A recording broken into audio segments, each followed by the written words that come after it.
Após a queda dos nossos primeiros pais, após a queda de Adão e Eva, o pecado se alastrou pela terra, afetando todos os seres humanos.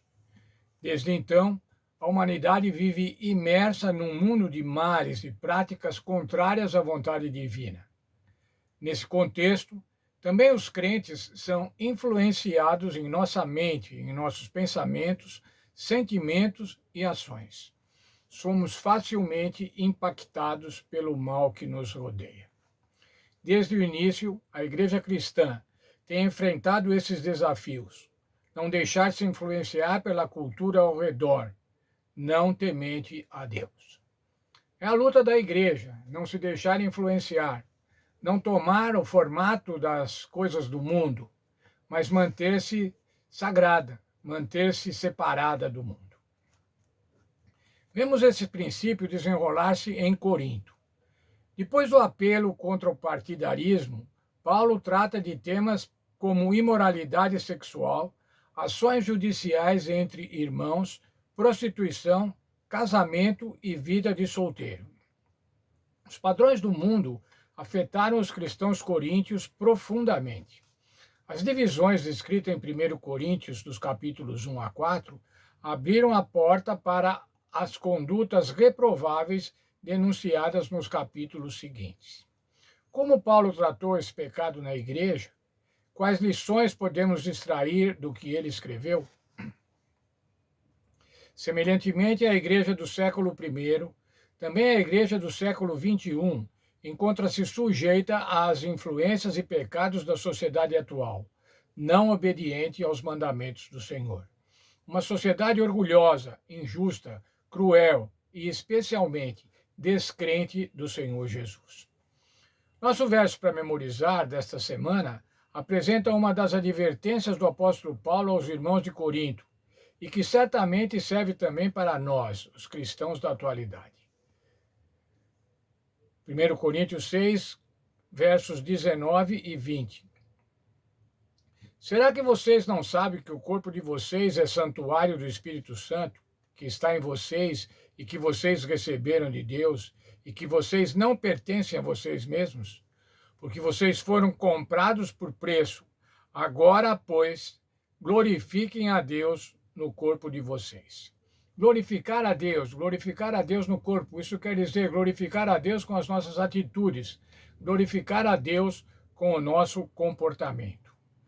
E o verso diz assim: vocês foram comprados por preço. Qual foi o preço? Quem nos comprou? O Senhor Jesus nos comprou e o preço foi o seu sangue, derramado na cruz do Calvário por cada um de nós. Essa semana nós vamos considerar os seguintes temas.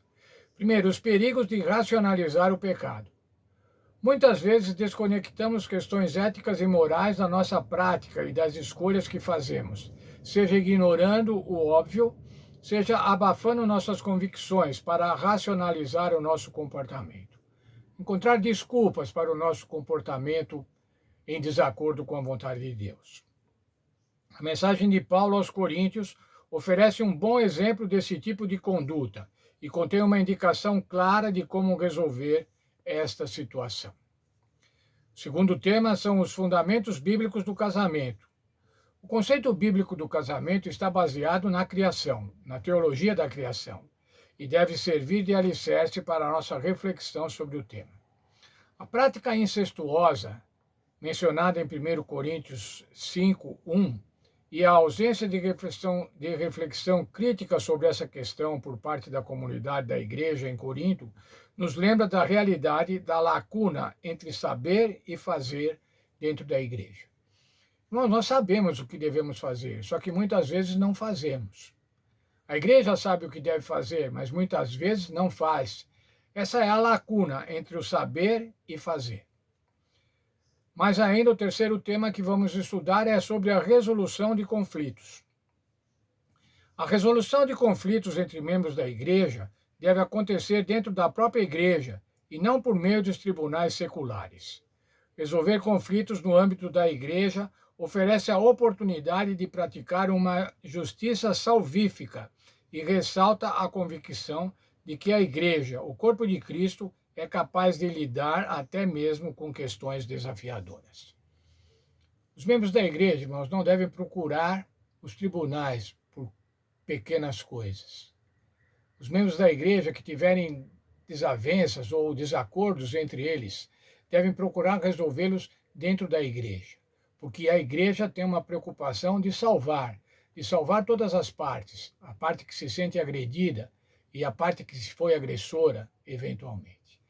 É por isso, então, que os conflitos devem ser resolvidos na igreja. Nós vamos estudar mais detalhadamente nessa semana este tema. O que a Bíblia ensina sobre esses temas? O perigo de racionalizar o pecado, o fundamento do casamento bíblico e a resolução dos conflitos.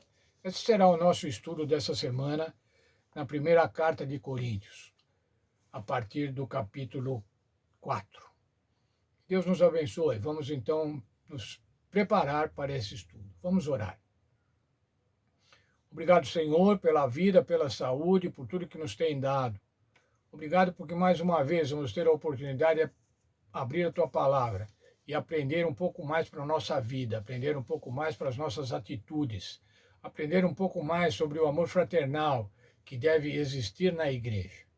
Abençoa a cada um de nós, abençoa os professores da escola sabatina, abençoa o pastor, os líderes da igreja, esteja com cada um, para que possamos nessa semana estudar com afinco esse tema tão bom que é a resolução dos conflitos da igreja e quais os pecados da igreja e como a igreja deve tratar esses pecados.